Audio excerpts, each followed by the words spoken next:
함께 말씀 보겠습니다. 하나님께서 오늘 우리에게 주신 말씀은 창세기 12장 10절에서 20절까지 말씀입니다.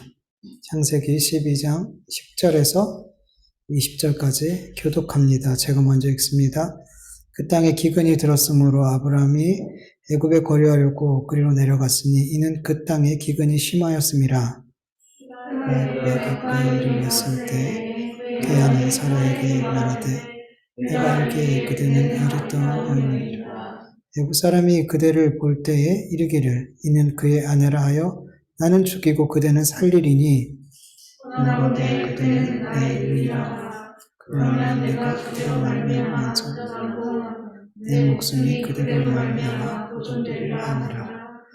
아브라함이 애굽에 이르렀을 때에 애굽 사람들이 그 여인이 심히 아름다움을 보고 보았고 바로의 국왕들도 그를 보고 바로 앞에서 칭찬하고 그의 여인을 바로의 궁으로 이끌어들인지라.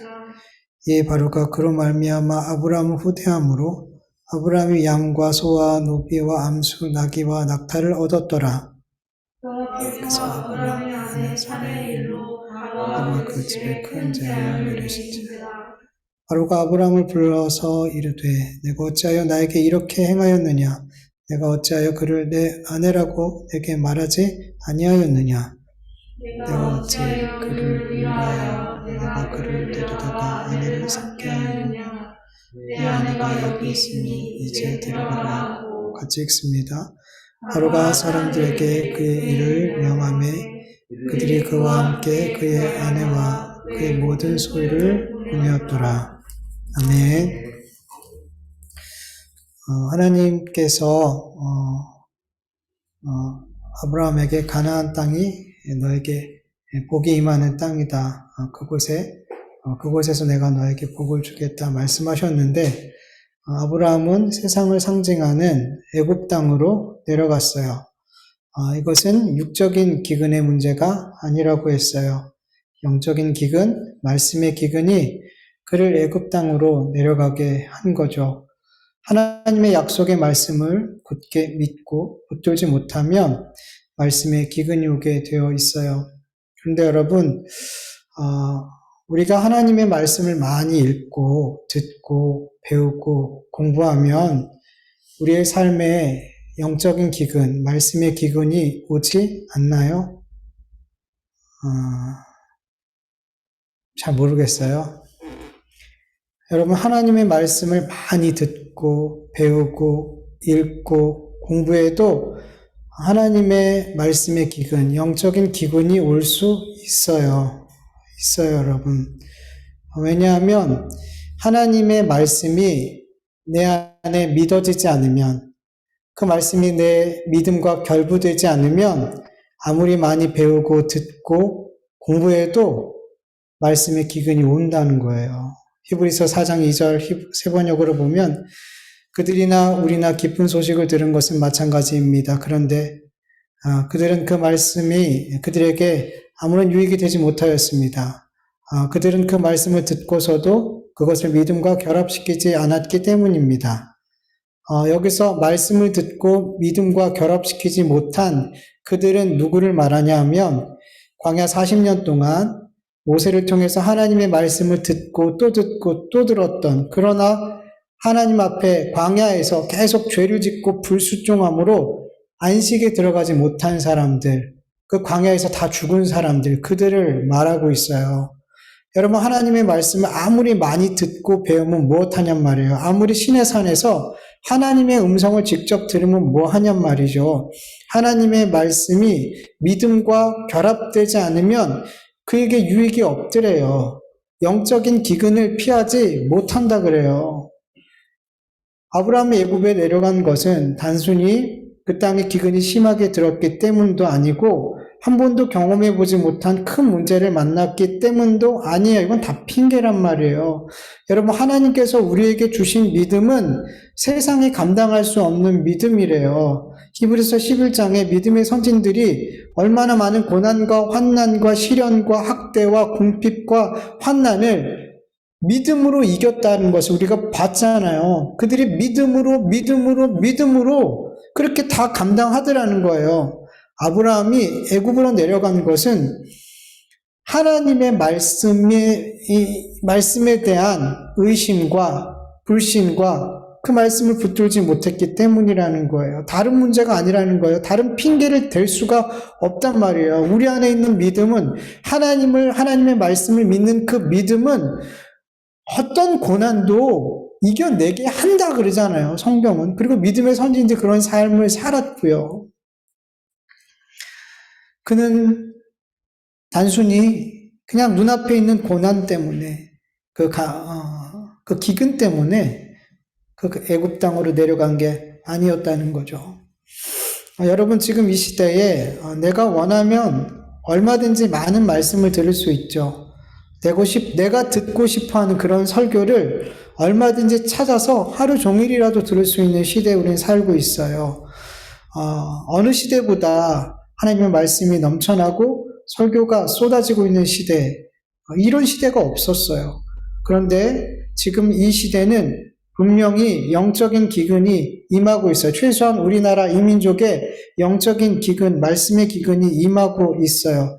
어떻게 지금 이 시대가 영적인 기근이 임하고 있다는 것을 알 수 있냐 하면, 여러분 지금 이 시대만큼 교회가 세상으로부터 비난받고 손가락질받고 세상의 걱정거리가 된 적은 없었어요. 교회가 참 복음을 전하고 그리스도인들이 세상에서 소금과 빛의 삶, 믿음의 삶을 삶으로 말미암아 세상으로부터 고난과 핍박과 조롱을 당하는 그런 고난은 하나님께서 아름답게 보셔요. 그 고난을 받으세요.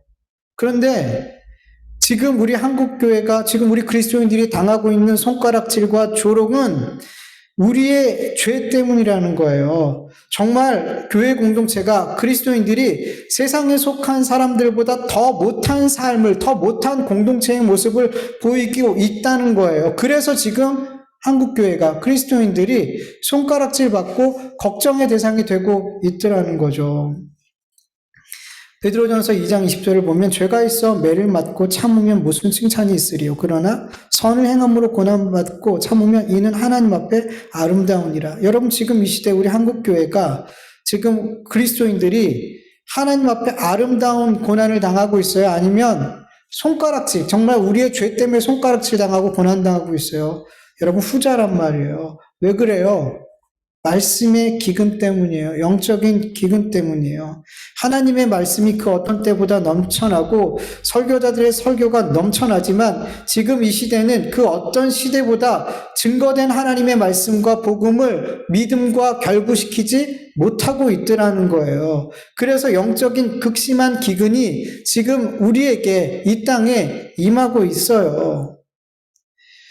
말씀이 많이 선포되고 많은 설교자들이 있다고 해서 여러분 영적인 기근이 오지 않는 게 아니란 말이에요.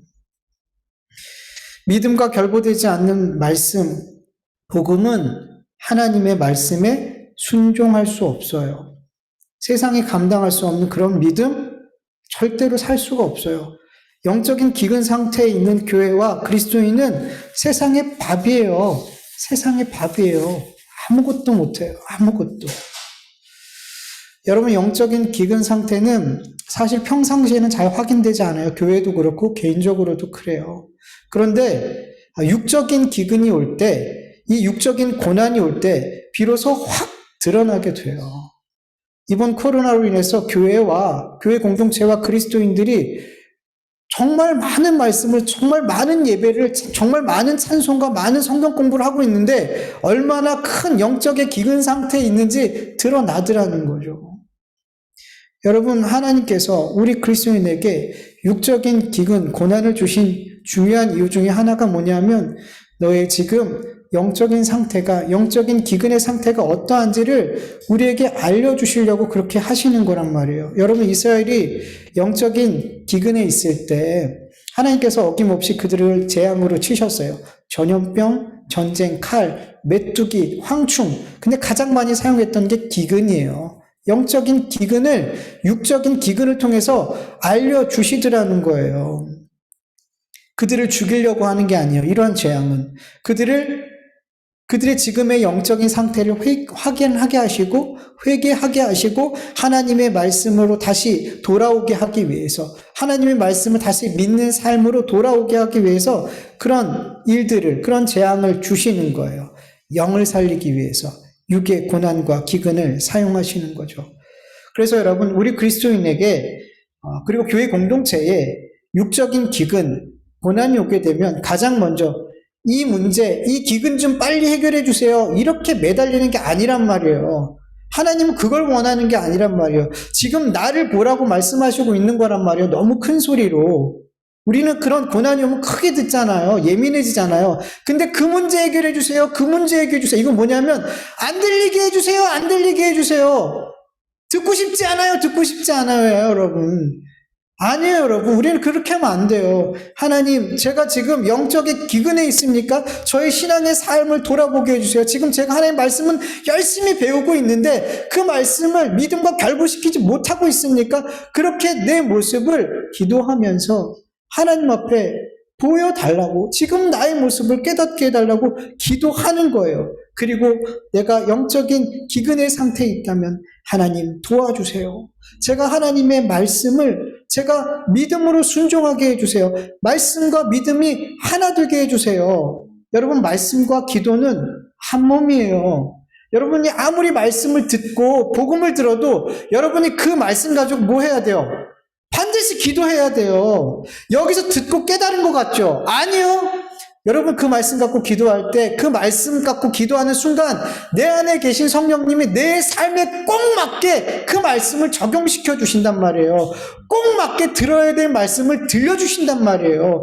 그럴 때 그 말씀이 나에게 능력이 되는 거고, 그럴 때 그 말씀으로 내가 순종할 수 있는 은혜를 입게 되는 거란 말이에요. 제발 좀 그냥 귀만 커지지 말란 말이에요. 듣고 제발 기도하세요, 여러분. 왜 그냥 아무것도 안 하냔 말이에요. 머리로만 싸우면 안 된단 말이에요. 알면 뭐예요, 여러분? 그게 내 삶의 말씀으로, 내 삶의 하나님의 말씀으로 역사해야죠. 그러려면 뭐 해야 되는 거예요? 기도해야 돼요, 여러분. 깨달았다고 된 게 아니에요, 여러분. 그 말씀 붙들고 기도하세요, 여러분. 기도해야지 성령님이 그 말씀을 통해 역사해 주실 줄 믿습니다. 여러분, 우리가 만약 계속해서 영적인 기근의 상태라는 것을 알지 못하고 계속해서 그렇게 살아가게 된다면 여러분, 그러한 삶에 나타나는 현상이 뭔지 아세요? 두려움이에요. 두려움.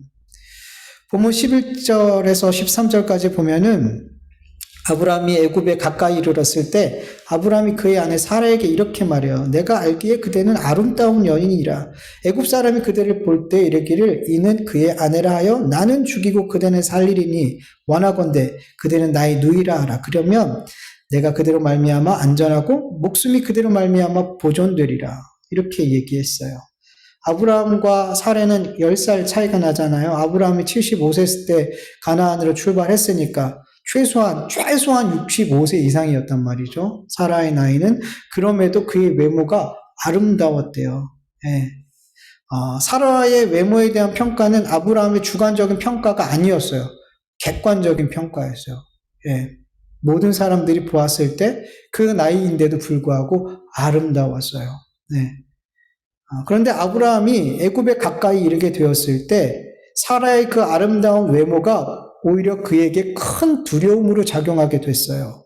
아브라함은 자신이 아내의 그 아름다운 외모로 인해서 애굽 사람들의 손에 아내를 빼앗기고 자기는 죽을 수 있다라는 그런 두려움에 사로잡혔게 됐어요. 왜 이런 두려운 생각이 들었는지는 정확히 알 수 없어요.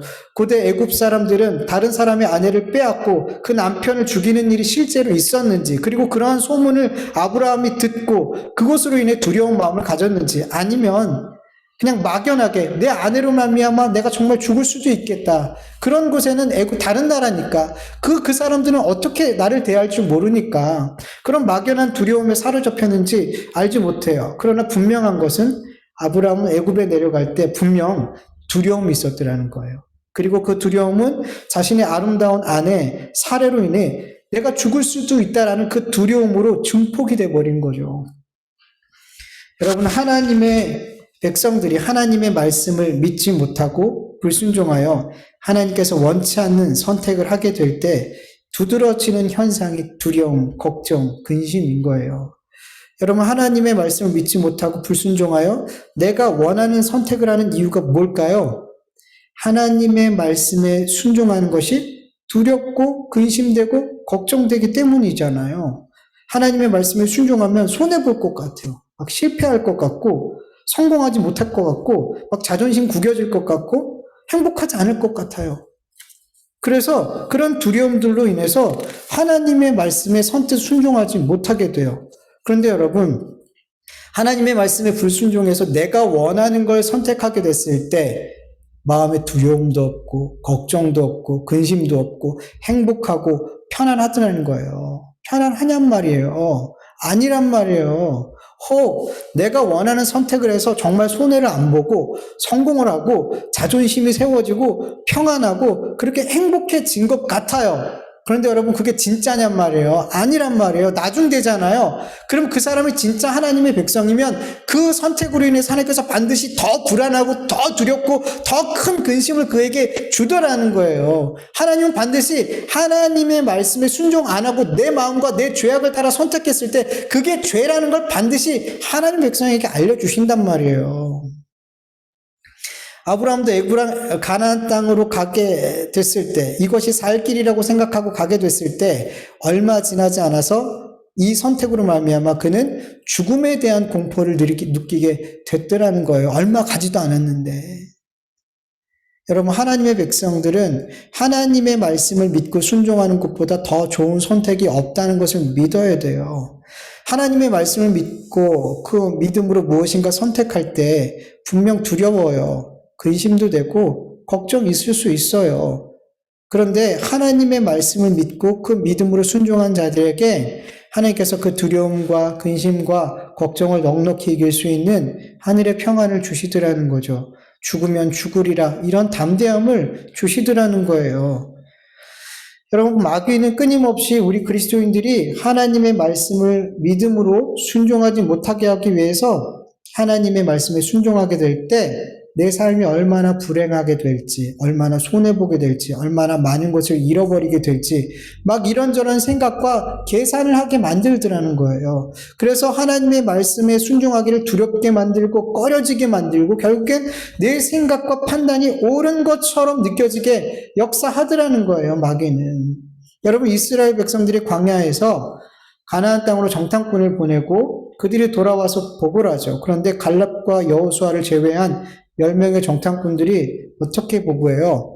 민수기 13장 31절에서 33절까지 보면 그가 함께 올라갔던 사람들이 이르되 우리는 능히 올라가서 그 백성을 치지 못하리라.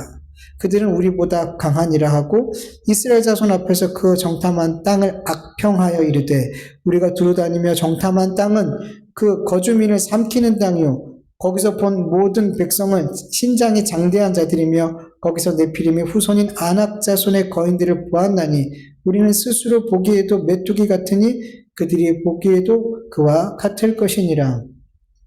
10명의 정탐꾼들은 하나님의 말씀을, 하나님께서 그 땅을 우리에게 주신다라는 그 믿음으로 바라보지 않았어요. 내 생각과 판단과 내가 보여지는 것, 그것으로 가나안 땅을 정탐했어요. 그 결과 가나안 땅에 우리가 들어갔다가는 다 죽을 것 같은 거예요. 우리의 처와 자식이 다 포로가 될 것 같고 종이 될 것 같고 그 네피림 후손과 같은 그 거인들과 싸워서는 절대로 승산이 없다라고 판단이 됐어요. 그래서 그 젖과 꿀이 흐르는 땅이 아닌 거주민을 삼키는 땅이라고 악평했어요. 그들은 방금 어마어마한 그 과실을, 그냥 주렁주렁 열려있는 그 과실을 가지고 왔단 말이에요. 얼마나 좋은 땅인지 증명할 수 있는 그런 과실을 갖고 왔으면서도 그들은 그 땅이 젖과 꿀이 흐르는 땅이 아니라고 그 거주민을 삼키는 땅이라고 악평하더라는 거예요.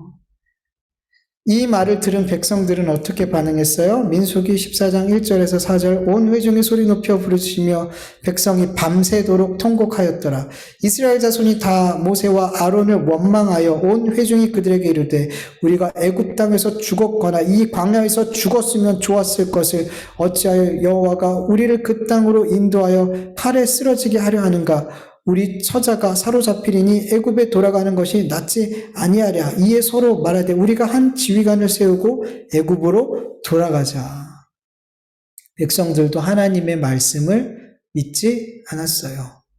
하나님의 말씀을 믿지 못하니까 하나님의 말씀에 순종하는 것이 두려워요. 걱정돼요. 손해볼 것 같고 실패할 것 같고 죽을 것 같았어요. 하나님의 말씀을 못 믿으니까. 그런데 여러분, 하나님의 말씀은 우리가 생각하고 계산한다고 해서 답을 우리가 찾을 수 있는 어떤 답을 낼 수 있는 그런 말씀이 아니고 우리가 판단할 수 있는 그런 말씀이 아니에요. 하나님의 말씀은. 근데 자꾸 마귀는 우리가 하나님의 말씀을 판단하게 만들고 손익을 계산하게 만들어요. 하나님의 말씀을. 그리고 결국 하나님의 말씀보다 내 생각과 판단과 계획이 옳다라는 선택을 하도록 계속해서 우리를 유혹한단 말이에요. 이러한 마귀가 주는 생각과 우리 그리스도인들은 싸워야 돼요. 여러분, 우리가 하나님의 말씀을 잘 배우고 공부하는 게 사실 너무 중요해요. 왜냐하면 하나님의 말씀과 늘 반대되는 말씀으로 마귀는 우리에게 역사하거든요. 교묘하게 비슷한 말씀으로 우리를 혼란시키거든요. 그래서 여러분, 하나님의 말씀을 잘 배워야 돼요. 그리고 하나님의 말씀과 반대되는 말씀, 틀린 말씀을 우리 속에 주어지면 어때요?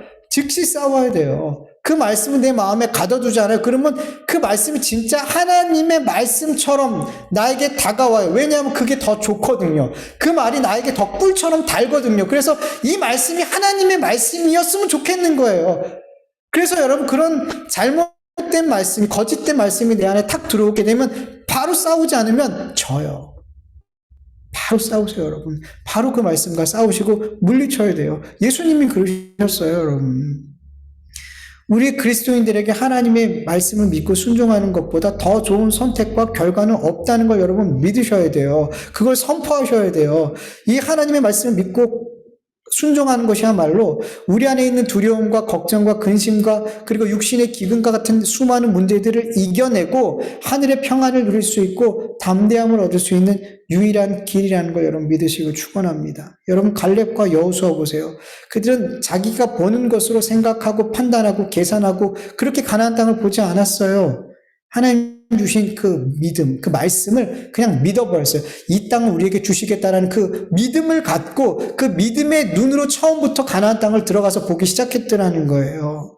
그럴 때 어떻게 보고 가요, 그들이? 민수기 14장 7절에서 9절 보면 이스라엘 자손의 온 회중에게 말하기를 우리가 두루 다니며 정탐한 땅은 심히 아름다운 땅이라. 있는 그대로 보여지는 거예요. 믿음의 눈으로 보니까 뺄 것도 더할 것도 없이 있는 그대로 보게 되더라는 거예요. 여호와께서 우리를 기뻐하시면 우리를 그 땅으로 인도하여 들이시고 그 땅을 우리에게 주시리라. 이는 과연 적과 꿀이 흐르는 땅이라. 다만 여호와를 거역하지 말라. 또 그 땅 백성을 두려워하지 말라. 그들은 우리의 먹이라. 그들의 보호자는 그들에게서 떠났고 여호와는 우리와 함께 하시느니라. 그들을 두려워하지 말라. 두려워하지 말라. 두려워하지 말라. 계속 말하잖아요. 여러분, 네피림 같은 그 거인 자손들을 봤을 때 갈렙과 여호수아가 처음부터 막 그렇게 담대했을까요? 전 그러지 않았을 것 같아. 막 놀랬을 것 같아. 아니, 어떻게 이렇게 크지?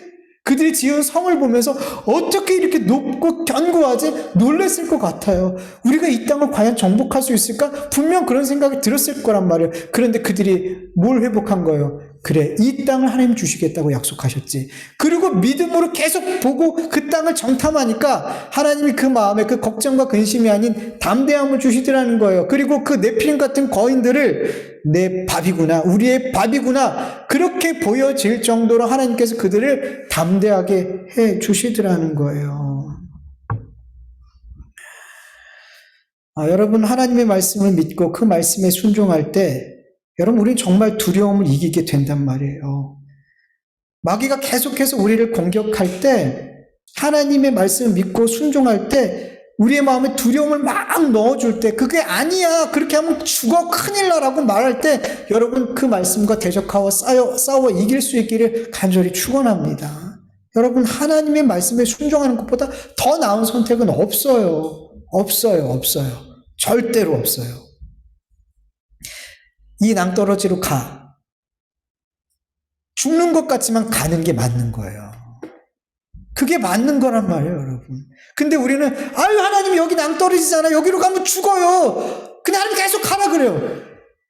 여러분, 가는 게 사는 길이고 가는 게 옳은 거라고 여러분 믿으셔야 돼요. 낭떠러지 앞에서도 우리는 하나님의 말씀이 옳다라고 인정하는 게 그게 하나님 자녀고 그게 말씀을 믿는 자들의 삶인 거예요. 그렇게 되기를 축원합니다. 그런 은혜가 우리에게 있기를 축원합니다. 하나님의 말씀을 믿지 못하고 자신의 생각과 판단을 믿고 애굽으로 내려간 아브라함은 자신의 아내 사례로 말미암아 생명을 잃을 수도 있다라는 큰 두려움에 사로잡히게 됐죠. 그리고 이 두려움을 지금 우리 같으면 이런 두려움이 오면 어떻게 해요? 기도하잖아요. 하나님 앞에. 근데 하나님의 말씀에 대한 믿음이 없는 자는 기도 못해요, 여러분. 의지하지 않으니까. 그리고 뭐예요? 내 힘으로 해결해야 되잖아요.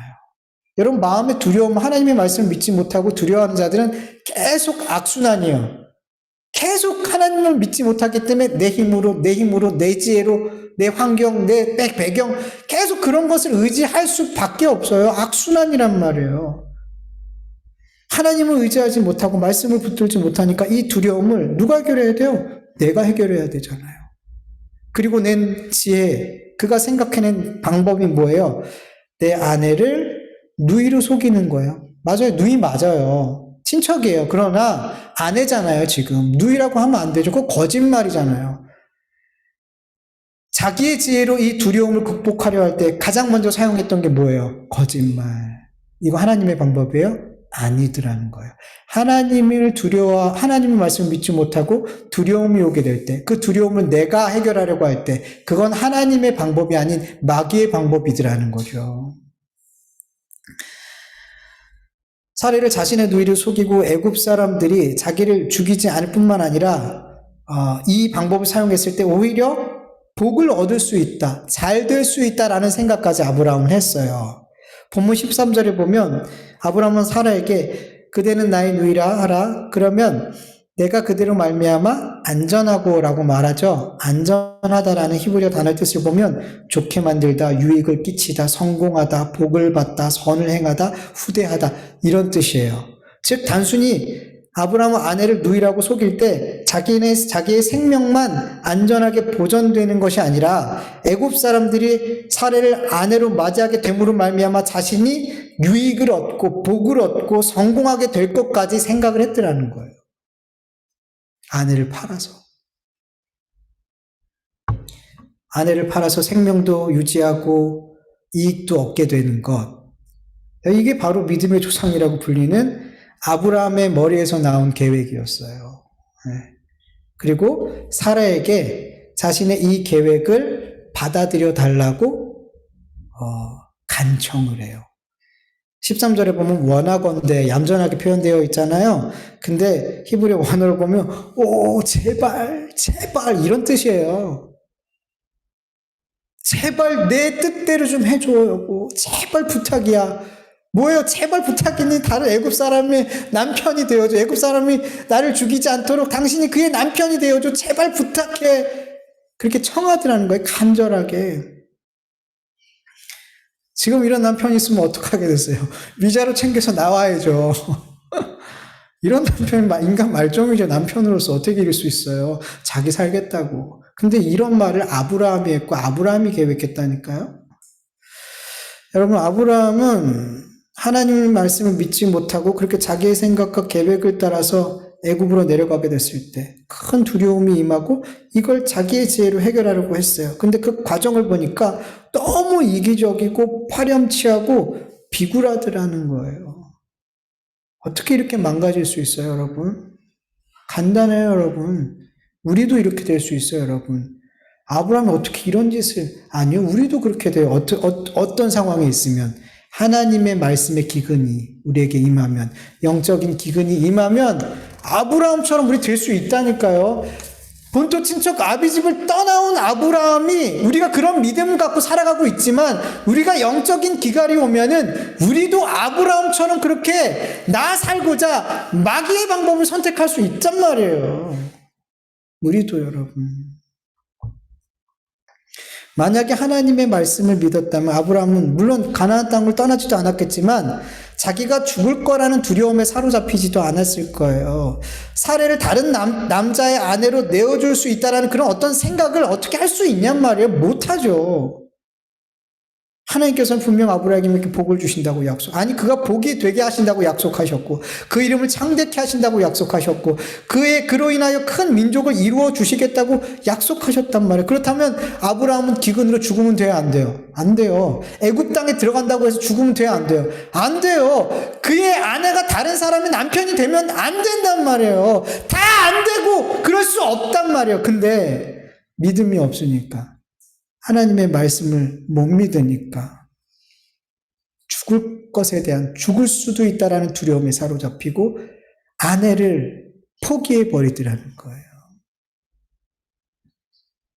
이렇게 하나님의 백성들이 하나님의 말씀을 신뢰하지 못하고 믿지 못하고 내 생각, 내 계획, 내 계산을 따라서 이렇게 살아갈 때, 이런 영적인 기근이 올 때, 여러분 그 삶의 그 결과들이, 나오는 결과들마다 여러분 비참하더라는 거예요. 세상 사람들과 전혀 다른 모습이 없더라는 거예요. 나만을 위해서 살더라는 거예요. 나 살기 위해서 내 주변에 있는 누구도 희생시킬 수 있는 그런 삶을 살더라는 거예요. 아브라함이. 본문 14절, 15절을 보면 아브라함의 예상대로 애굽에 들어갔을 때 사라의 아내를, 그 아름다움을 보고 애굽 사람들이 감탄했어요. 어떤 주석을 보니까 애굽 사람들은 좀 까무잡잡하잖아요. 근데 사라의 그 외모가 너무 하얗고 너무 빛나서, 그런 의미도 원어적으로 있으니까 빛나가지고 그 나이를 떠나서 그 빛나는 외모에 반했다, 이렇게 주석하는 사람들도 있더라고요. 근데 어쨌든 아브라함의 예상대로 사라는 들어가자마자 사람들의 입에 회자되기 시작했고 결국에는 바로의 귀까지 들어갔어요. 그 아름다움이 얼마나 칭찬이 됐든지 신하들이 사적인 얘기로 바로 왕한테 그렇게 칭찬하더라는 거예요. 그래서 어떻게 했어요? 바로가 궁으로 데려와 버렸어요. 아내로 삼아 버렸어요. 아내로 삼았어요. 그리고 아브라함을 후대함으로, 여기서 후대하다라는 말이 무슨 단어 똑같냐면 앞에 안전하다 있죠? 그 말과 동일한 원어예요. 너무 무서울 정도로 정확하죠. 아브라함이 예상한 대로 아내를 빼앗겼고, 그것도 일이 너무 커졌어요. 애굽 왕한테 빼앗겨 버렸어요. 그리고 아브라함은 그 대가로 양과 소와 노비와 암수, 나귀와 낙타, 어마어마한 재물을 얻었어요. 여러분, 아브라함의 계획이 하나도, 그 예상한 것이 하나도 빠짐없이 정확하게 이루어졌어요. 여러분, 이것을 복이라고, 형통이라고 얘기할 수 있을까요? 하나님의 말씀을 믿지 못하고 내 생각과 내 계획과 내 뜻대로 했는데 그 생각과 계획과 뜻이, 그 예상한 것이 다 이루어지더라는 거예요. 하나님이 일로 가라 그러는데 내가 일로 갔어. 반대쪽으로 갔어. 근데 이 일이 너무 성공했어. 대박이 나버렸어. 여러분, 이게 복일까요? 형통일까요? 그냥 불순종의 결과물이에요. 그냥 똥덩어리들이에요. 불순종의 배설물이란 말이에요, 여러분. 하나님 앞에 책망 받아야 될 죄의 결과물들 뿐인 거예요, 여러분. 이거는 하나님의 백성들이 하나님의 말씀에 불순종해서 얻게 된 모든 것은 다 죄란 말이에요. 속으면 안 돼요. 마귀는 결과가 좋으면 하나님이 너에게 복 준 거라고 속여요. 야, 그리고 네 생각이 옳을 때도 있어. 하나님의 생각이 다 맞는 게 아니야. 봐. 네 뜻대로 네 생각대로 했다니까 이렇게 성공했잖아. 여러분, 그 속임에 우리가 너무 쉽게 넘어가요. 그런 속임에 넘어가면 하나님 말씀에 순종할 것 같아요? 못해요, 여러분. 내가 하나님의 자리에 올라가 버렸거든요. 내 생각이 맞다. 내 생각이 성공하는 거고 내 생각이 잘 되는구나. 아니요, 여러분. 저주예요, 그게 하나님께서 주시는. 하나님과 등지는 결과란 말이에요, 그거. 여러분, 속지 마시길 간절히 축원합니다. 하나님의 말씀에 불순종하여 반대 길을 가는데 그게 내 생각과 내 계획대로 착착 드러나면 여러분, 그때 뭔가 큰일 났다라고 생각하는 게 맞아요. 계속 길로 가면 되는구나. 하나님께서 나에게 복 주시는구나. 아니요. 큰일 났구나 생각하셔야 돼요, 여러분. 그게 깨어있는 사람이에요. 깨어있는 사람이에요. 깨어있다면 글로 가지도 않았겠지만 하나님 은혜를 주시면 깨닫게 되겠죠. 예. 그리고 여러분, 아브라함이 하나님의 말씀에 불순종하게 됐을 때 아브라함을 통해서 다른 사람이 복을 받은 게 아니라 저주를 받더라는 거예요. 여러분, 바로가 잘못한 거 있어요? 없어요? 여기서? 없어요. 바로는 속아 넘어갔어요. 아브라함에게 속아서 재물까지 줬어요. 바로는 피해자죠. 분명히 피해자예요. 그런데 하나님이 바로와 그 집에 큰 재앙을 내리셨다. 어쩐 재앙인지 구체적으로 모르지만 바로와 그 온 집이 하나님으로부터 재앙을 받았다라는 게 너무나 명확하게 알 만큼 큰 재앙을 주셨다는 거예요. 아브라함이 하나님의 말씀에 순종하지 않은 결과로 아무 잘못 없는 사람이 오히려 아브라함을 후대한 사람이 하나님의 저주를 받았어요. 여러분, 하나님께서는 아브라함에게 너를 축복하는 자에게 내가 축복하고 너를 저주하는 자에게 내가 저주하겠다 그랬죠. 근데 오히려 반대로 아브라함을 후대하고 아브라함에게 복을 빈 자에게 하나님께서 저주하시더라는 거예요. 어떻게 됐을 때 아브라함이 하나님의 말씀에 불순종하고 하나님의 뜻과 반대의 길을 갔을 때 하나님의 말씀도 반대로 역사하더라는 거예요.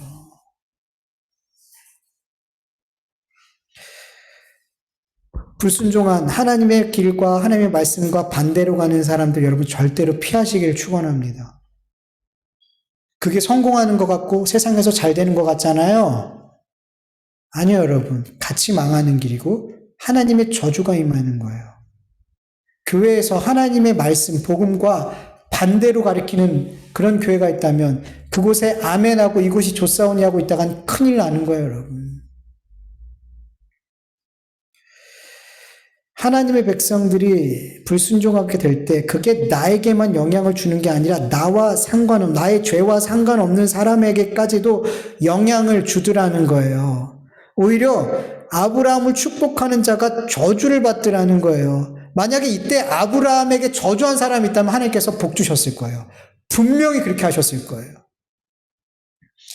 그러나 여러분, 하나님의 백성이 하나님의 말씀을 믿고 순종하는 삶을 살 때 그때는 하나님께서 우리를 통해서 그들에게 복을 주세요. 우리 그리스도인들이 그런 존재예요, 이 세상에서. 놀랍지 않아요, 여러분? 아브라함에게 주신 복이 우리에게 그대로 임하고 있단 말이에요. 우리의 삶이 하나님의 말씀을 믿고 순종하는 삶이 되어서 우리를 축복하는 자, 우리를 사랑하는 자들에게 복이 임할 수 있기를, 복이 흘러갈 수 있기를 간절히 축원합니다. 여러분, 이거 너무 중요한 거예요. 그냥 내 문제가 아니란 말이에요. 내가 하나님의 말씀 잘 믿고 나만 하나님의 말씀에 잘 순종하면 되지 아니란 말이에요. 그게 아니래잖아요.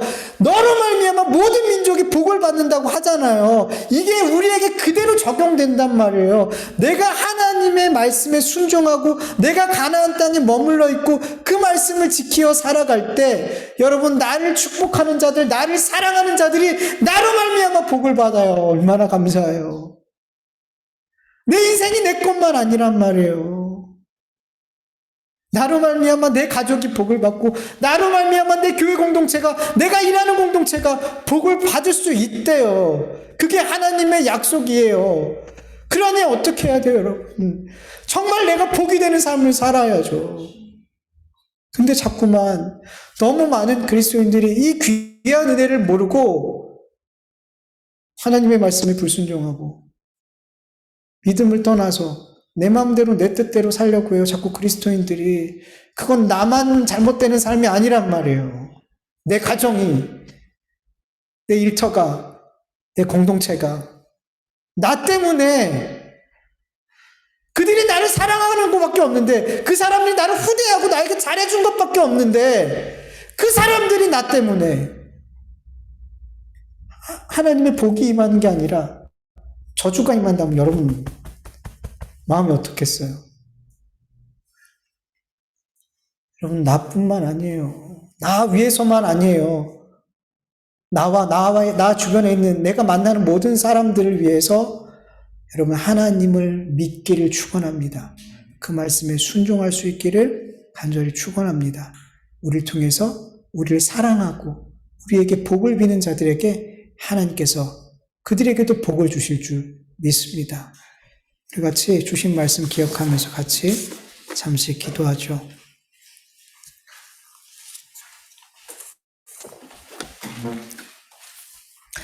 하나님 아버지 감사합니다. 오늘도 하나님의 말씀을 함께 나눌 수 있게 도와주시고 하나님께 기도하고 간구하고 찬송 올려드릴 수 있도록 도와주심을 감사합니다. 하나님, 이곳에 있는 우리 성도님들 그리고 각 소소에서 예배드리는 모든 성도님들 같은 은혜, 같은 위로, 같은 능력으로 채워주시옵시기를 간절히 원합니다. 우리 다하지 못한 기도의 제목들 주님이 아십니다. 우리가 먼저 그의 나라와 그 의를 하나님이 기뻐하시는 것들을 구할 때에 우리가 간구하지 못한 모든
영상 전송이 안 되는데.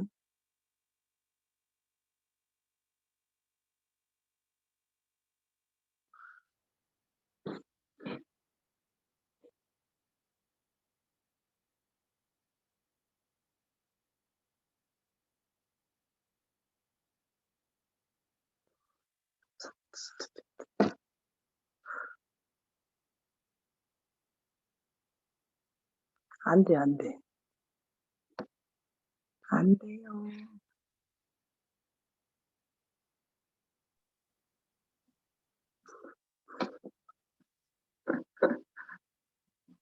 영상 전송이 안 되고 있어요. 지영대 지사님 되고 있어요? 안 돼요. 그쵸? 사모님 배터리가 나간 것 같아요. 끊겼어요. 예전에도 한번 그래서, 소리도 안 나요.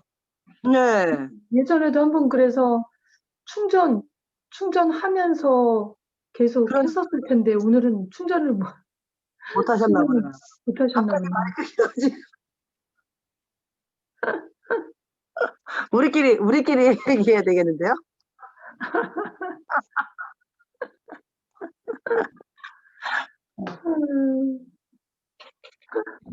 진짜.